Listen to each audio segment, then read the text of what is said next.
No one is born a killer. Some become one in a fit of rage, some out of hate, and some, like Jalen Whitmore, a black man living in a house under his white wife's name, simply because they have nothing left to lose.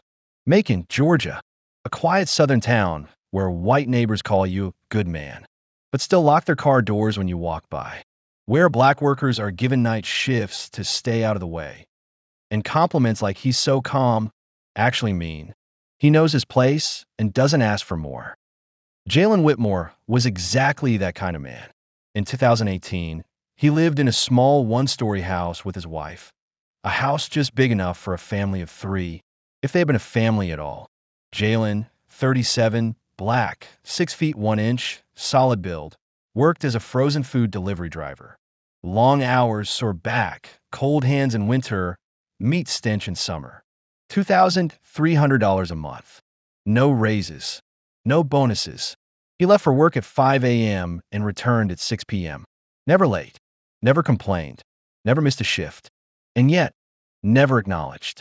His wife, Rebecca Whitmore, white blonde, a senior accountant at a beer distribution company, was the opposite. Charming. Sharp. She knew exactly when to unbutton the third button on her blouse before walking into her boss's office. Rebecca hadn't touched Jalen in nearly 2 years. She blamed stress, deadlines, burnout, but with other men, she seemed just fine. There was her boss, widowed, wealthy, and fond of private reviews at his home office. Toby, a young coworker who sent flirty voice notes at 1 a.m. And worst of all, Marcus Haynes, Jalen's best friend from college. Marcus had once shared a dorm with Jalen, borrowed $300 from him to start a car wash business, had dinner at their house once a month. He also had a spare key to their home, and he used it to sleep with Jalen's wife. Jalen knew everything. The messages, the unfamiliar lipstick stains on towels, the way Marcus smirked when he stopped by, like he owned the place, and the cruel, mocking texts. You're the perfect husband, J. Dinner's ready, house is clean, and your wife? Delicious. Marcus didn't even try to hide it anymore. He sent heart emojis. He laughed behind Jalen's back. Jalen didn't reply, didn't fight, didn't scream, didn't tell anyone, because he was a black man, and any reaction from him, even mild, will be labeled aggressive. In a town as white as Macon, black men are only tolerated when they're silent. So he endured, day after day, in a house that wasn't his, eating cold dinners alone, listening to the creaking of a bed that hadn't known his touch in years. Then came a March evening. He got off work early. Cold rain, soaked collar, a $9 bottle of cheap whiskey in hand. He had no plans, just a few drinks and maybe sleep. But when he walked in, Marcus' jacket was draped on the sofa. TV was on low. And from the bedroom, laughter, moaning, whispers. Marcus hadn't even bothered to lock the door. And when Jalen opened it, he didn't stop. Marcus looked up, sweat dripping, and smiled like a man who had won. Guess now you finally know what it feels like to be a guest in your own home. Jalen doesn't remember what happened next. Just blood on his hands. Blood on the baseball bat. Rebecca, motionless, hair stuck to her cheek, eyes wide open. Marcus, skull shattered, his mocking smile frozen in place. Jalen stood there. No yelling, no crying, just breathing, slowly. Then he looked down at their bodies and whispered. Finally, some silence. The rain hadn't stopped all night. Jalen's shirt was soaked in blood. One hand trembled violently, the other still clenched the broken handle of a baseball bat. Marcus lay face down on the floor, blood pooling thick and dark like used oil from the split in his skull. Rebecca was only a few feet away, head slammed against the cabinet, her hair matted with blood like tangled roots drowned in sewage. No breathing, no movement, just the slow tick-tock of the wall clock and the scent of blood warming into the air like burned metal. Jalen didn't scream, didn't cry. He walked into the kitchen, poured a glass of water, blood still on his fingers, and stood staring into the living room, which now looked like a war zone. What now? Call the police? No run away? But where? He had no savings, no family, no passport. All accounts were in his wife's name. He opened a window. Cold wind slapped his face. The smell of wet dirt from the backyard rose like warning. And in that haze of fear and instinct, Jalen chose to erase the evidence. Around 1 a.m., he dragged Marcus's body into the bathroom, stuffed it into a large industrial trash bag, and sealed the legs with duct tape. Rebecca was heavier, but he managed. Years of hauling frozen meat had made him strong enough. He loaded both bags into his pickup truck, then returned inside to clean, mopping floors, wiping surfaces, spraying citrus disinfectant over every inch he remembered touching. But he forgot to clean beneath the sofa, where a single drop of dried blood clung to the lining. At the same time, across the street, a neighbor's old infrared security camera, installed to scare off petty thieves, quietly recorded a tall black man, soaked in rain, dragging 2 oversized trash bags to a truck. At 3 a.m., Jalen drove out of town. He headed for Lake Tobesofsky, a quiet spot where he used to fish, remote, dark, unpatrolled. On the way, he stopped at a rundown gas station to refuel, unaware that the odor from his trunk was starting to seep out. The night clerk called the police at 3:43 a.m. There's this black guy looks off. His shirt's got stains, maybe blood. And man, the smell from his truck? Like something dead. Like really dead. By the time the patrol car reached the lake, Jalen was fumbling with a lighter, trying to ignite the first bag. Then flashlights, voices, a gun drawn. Put it down. Hands in the air. Step away from the bag. Jalen dropped the gasoline canister, looked up. No resistance. No panic. Just a question. Did you bring a body bag with you? The interrogation room at Bibb County Sheriff's Office had pale gray walls and a flickering fluorescent light that buzzed like it had a nervous twitch. The air reeked of cold coffee and old sweat trapped in aging plastic chairs. A blank confession form sat on the table, and across from it was Jalen, 5 hours in, still silent. He hadn't asked for a lawyer, didn't check the time, didn't ask for water. He just stared at a chipped spot on the wall, as if it held an answer he'd missed somewhere in life. Lieutenant Cole, a seasoned homicide investigator with over 300 interviews behind him, had never encountered someone like Jalen. No fear, no panic, no denial. You know why you're here? No response.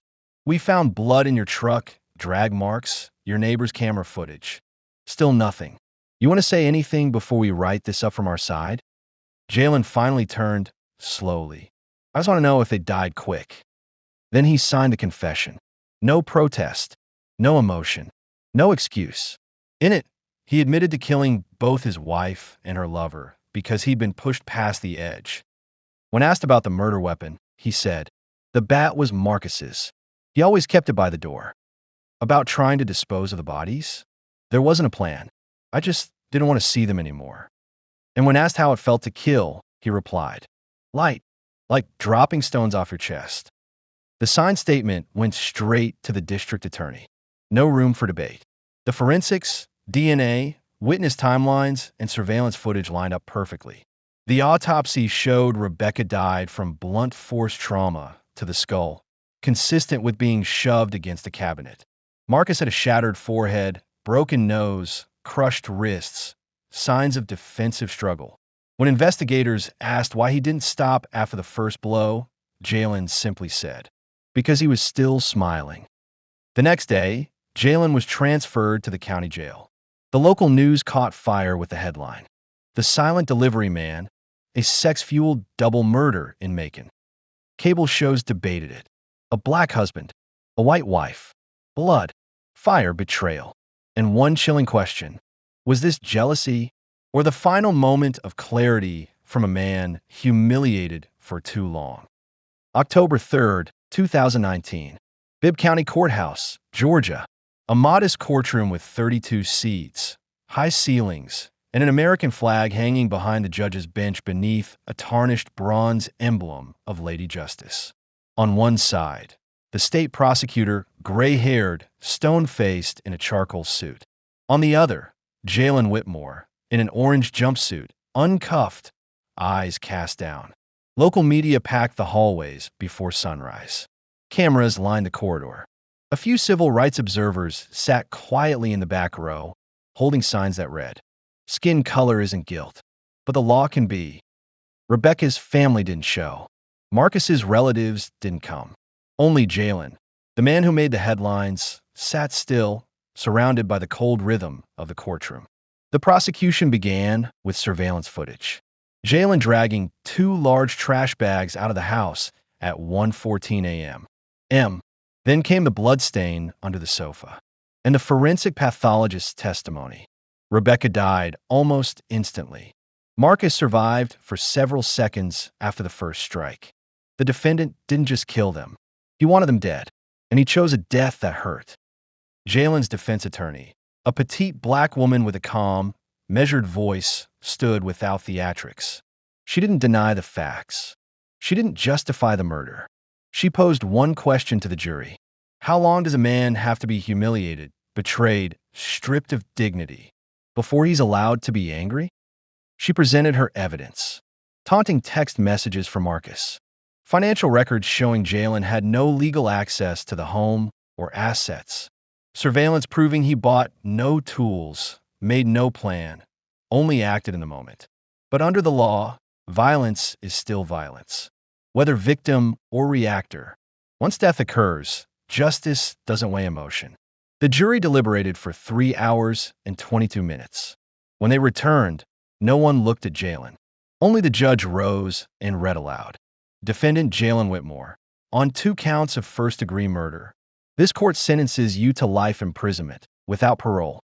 Jalen said nothing. Didn't turn his head.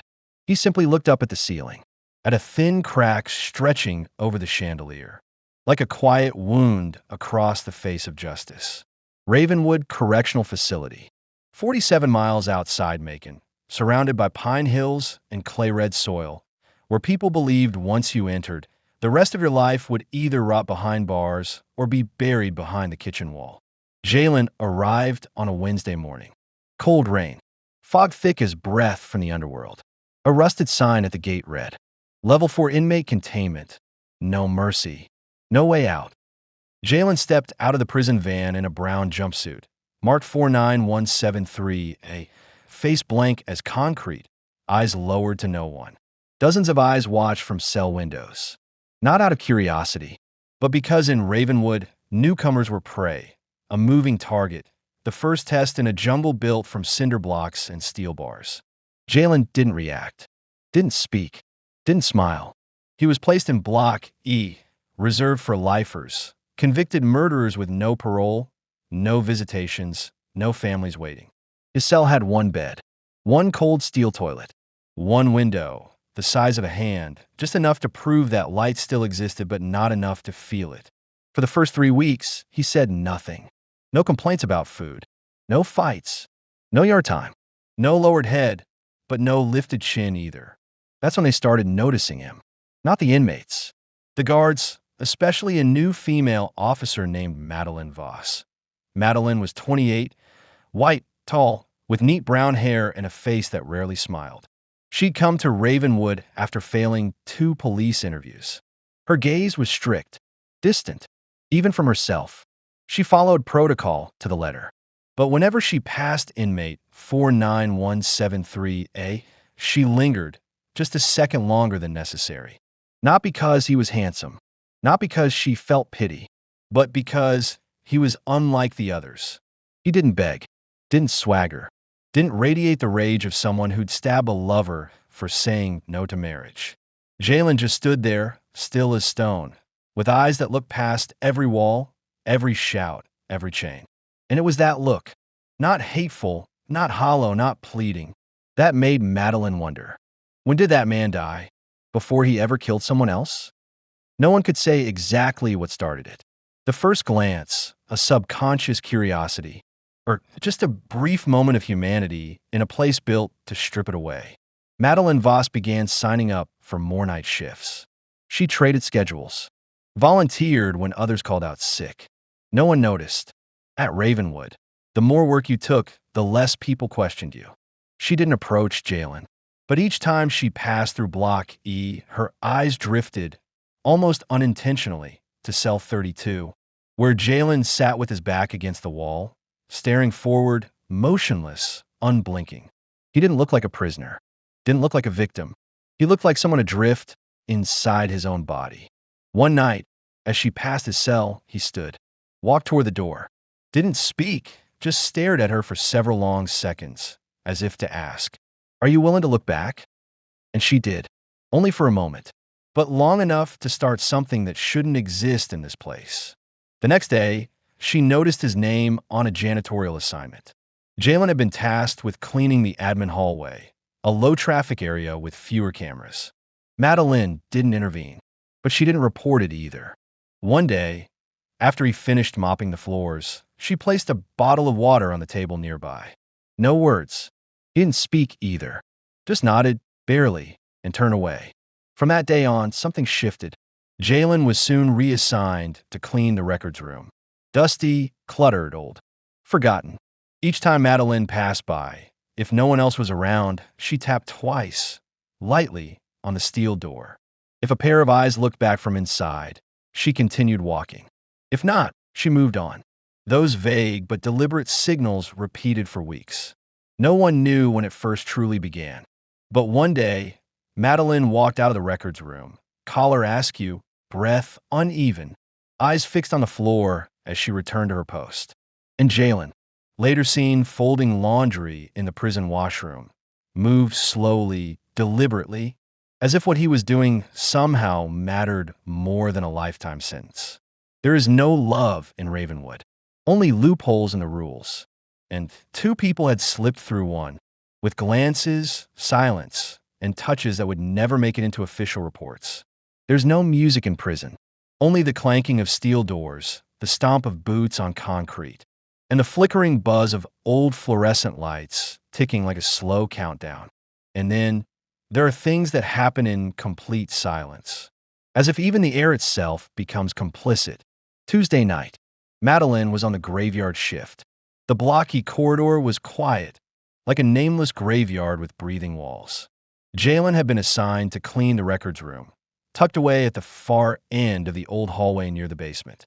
No cameras, no windows, just two pale yellow bulbs that glowed like dying candles. At 1:12 a.m., she walked up to the door. No knock, no hesitation. She just opened it and stepped inside, like someone returning home. Jalen stood in the middle of the room, mop in hand, his back turned. He didn't flinch, didn't ask why. He slowly set the mop down, turned toward her, and locked eyes, as if he'd been waiting for that moment all along. No words were spoken. No one asked, "Are you sure?" or whispered, "This is wrong." Because both of them had passed the threshold of doubt long ago. They had simply never stepped into it. They didn't touch like lovers, nor like two lonely people seeking comfort.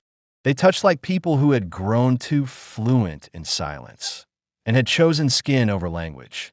It happened on an old wooden chair next to a crumbling shelf of unfiled documents. No romance, no tenderness, no illusion, only breath, heat, and a brief window in which neither of them were guard nor inmate. Afterward, Madeline fixed her uniform, retied her hair, and left the room as if she'd never entered. And Jalen, he bent back down, picked up the mop, and resumed wiping the floor as if nothing had ever happened. Except for one thing. For the first time in months, there was something in his eyes that wasn't entirely empty. Nothing is more dangerous than a relationship born in silence and kept alive by the absence of other people's eyes. Since that first time in the records room, things no longer stopped at glances. No more quiet nods.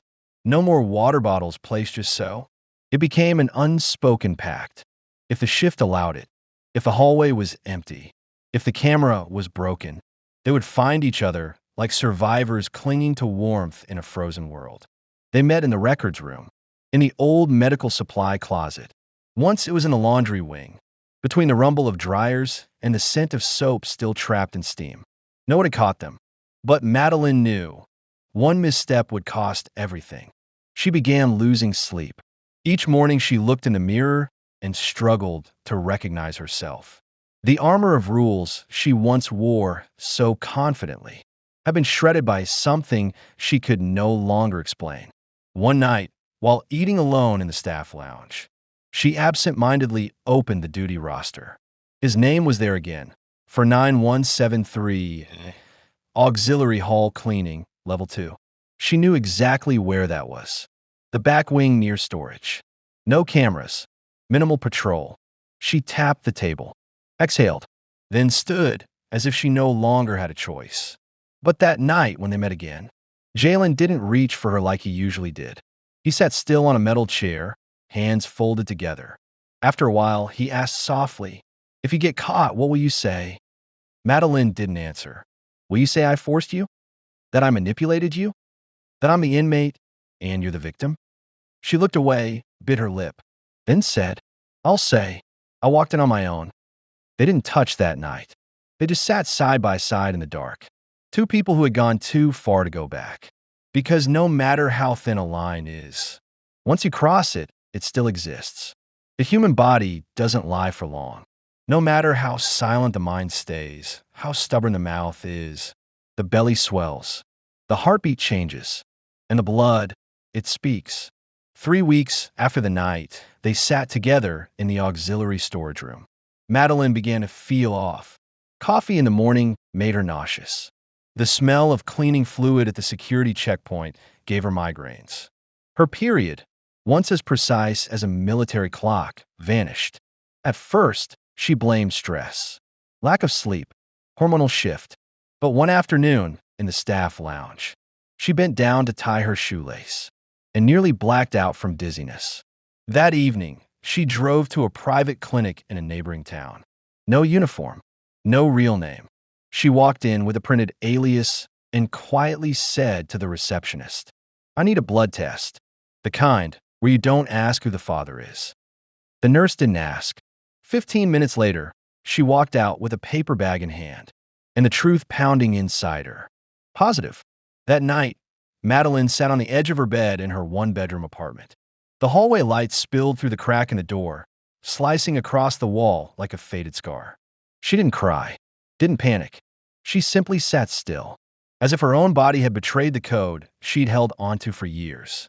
The next morning, she went to work, clocked in, wore her uniform, pinned her name badge. But one thing had changed. Every time she passed Jalen, she avoided eye contact. Until one night, while inspecting the hallway, he spoke through the slot in the door. "Are you okay?" She paused, didn't turn, but didn't walk away either. His voice, low and calm, like a breath through bars. "I can feel it. Something's different." She stood motionless. "It's mine, isn't it?" "Inside you, that's me." No answer came, but it was the silence that confirmed everything. At Ravenwood, everything has ears. The walls listen, the floors remember, and silence, if it lingers too long, makes people start asking questions. A veteran correctional officer named Bo Harris, who had worked at the facility for over 17 years, began noticing things. He wasn't tech-savvy, didn't care for modern incident protocols, but he knew how to read a person's eyes. And to him, Madeline Voss no longer looked like the by-the-book rookie she once was. She showed up on time, but disappeared for a few minutes during almost every shift. She volunteered for rounds in low-traffic zones. And she didn't seem indifferent anymore when inmate 49173A was mentioned. Bo didn't say much. He simply filled out a quiet internal form, the kind that doesn't trigger alerts, and sent it directly to facility inspection and standards. 2 weeks later, a hidden micro camera was installed inside the records room, an area previously considered white space in surveillance terms. No one told Madeline. No one warned Jalen. The footage it captured wasn't high resolution, but it showed just enough. Madeline entered the room at 1:13 a.m. The door closed. No one exited for 6 minutes. Then Jalen walked out, clothes in place. 30 seconds later, Madeline followed, eyes down, adjusting her collar. No touching, no kissing, nothing explicit. But to those who watched the footage, silence was enough proof. The internal affairs team didn't act immediately. They wanted more. They watched longer. But in the report, one line was marked in red. High likelihood of professional misconduct. Recommend further monitoring of subject's proximity to inmate. Blood testing suggested if behavioral shifts persist. Madeline knew nothing. Neither did Jalen. They kept meeting, quiet, careful, steady, never realizing that each step was echoing louder in someone else's file. At Ravenwood, no one is accused right away. They let fear chew at the bones first before the cuffs ever close. Monday morning, Madeline was summoned to the warden's office. She wasn't nervous at first. Meetings came and went all the time. But when she walked in, she saw something unusual. Two men in white dress shirts. No name tags. No insignia. And behind the desk, the warden, unreadable. "Please have a seat." Madeline nodded, didn't speak. She remembered her training. When under suspicion, speak less. On the desk was a laptop, already open. No introductions. No build-up. Just a video, the shadowy clip from the records room. She watched. Didn't flinch. Didn't pretend. Just sat still, like her body had already braced for this moment. "Do you have anything to say before we make this official?" Madeline looked the questioner in the eye. There was no defiance. No denial. Only fatigue. "I wasn't coerced. I knew what I was doing. And I'm pregnant." Silence for 5 long seconds. Then one man opened a notepad. The other placed a recorder on the table. The case was immediately elevated to special disciplinary review. Madeline was ordered to surrender her badge, weapon, and facility clearance on the spot. She was banned from all contact with the prison and informed that the case would be forwarded to the district attorney for possible prosecution if power abuse was found. She didn't cry, just stood, removed a pen from her pocket, set it gently on the desk, and said, "I'm not blaming anyone. If you need a written statement, I'll tell the truth." Before leaving through the prison gates, she turned once to look back at Ravenwood, not like a place she worked, but like a tomb she had willingly walked into and left a piece of herself buried inside. As for Jalen, he knew nothing.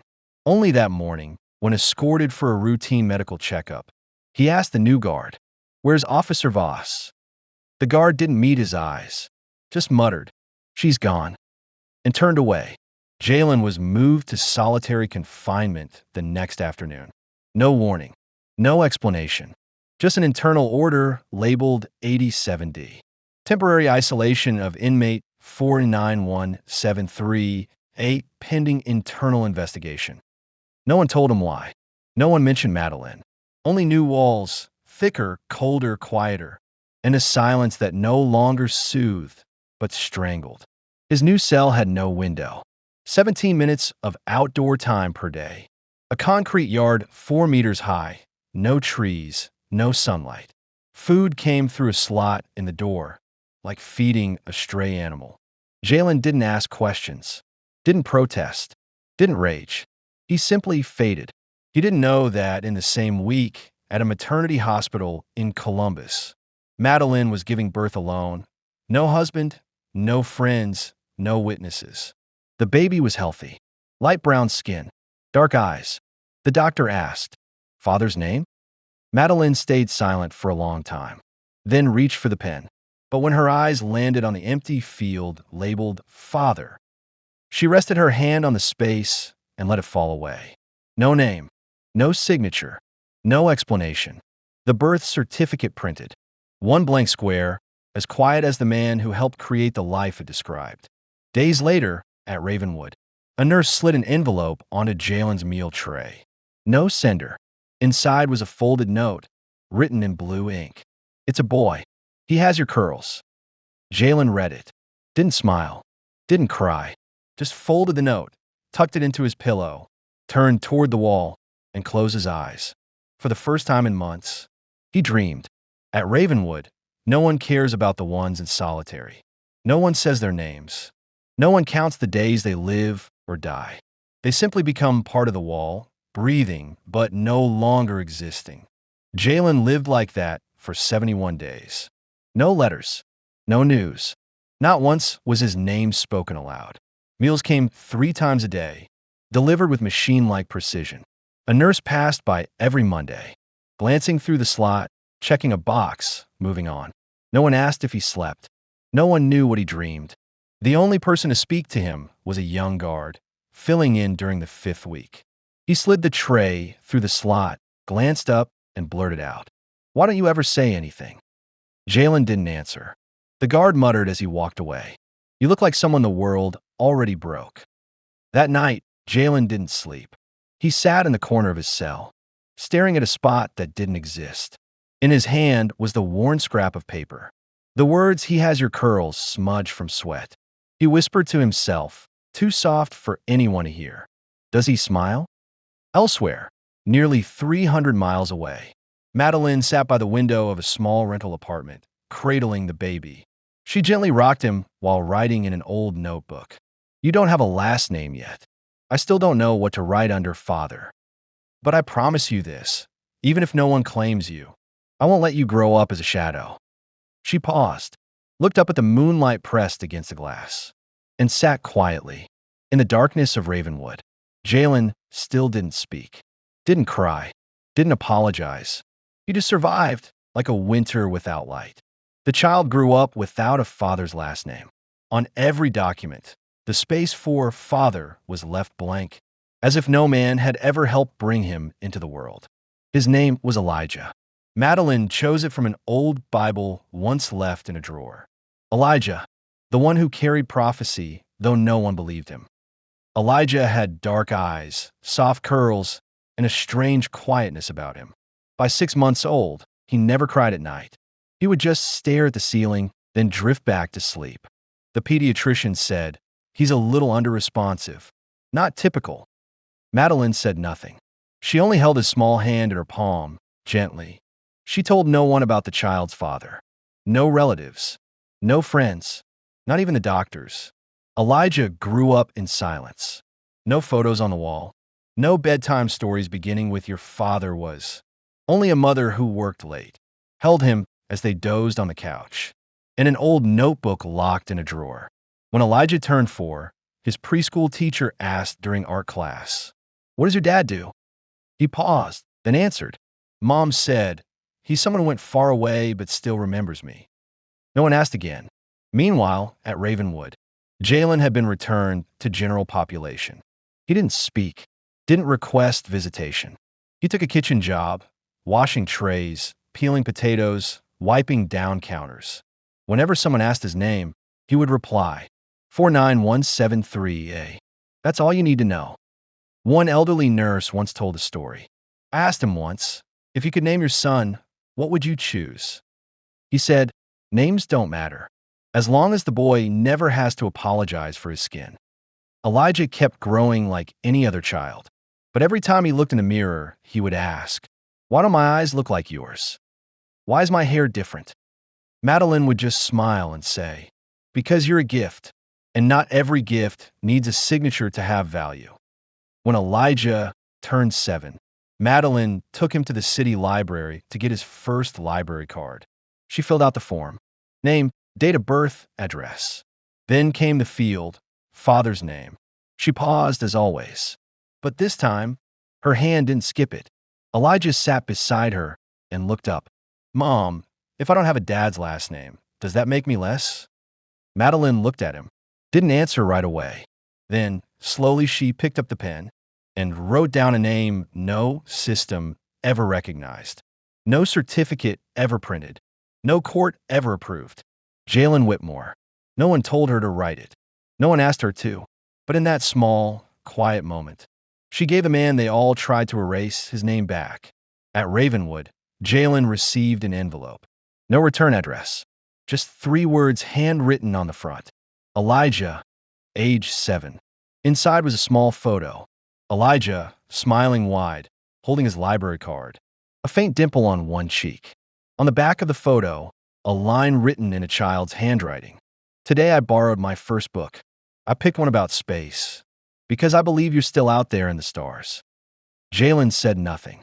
He held the photo to his chest, closed his eyes, and whispered, "Thank you for letting the boy know who he is."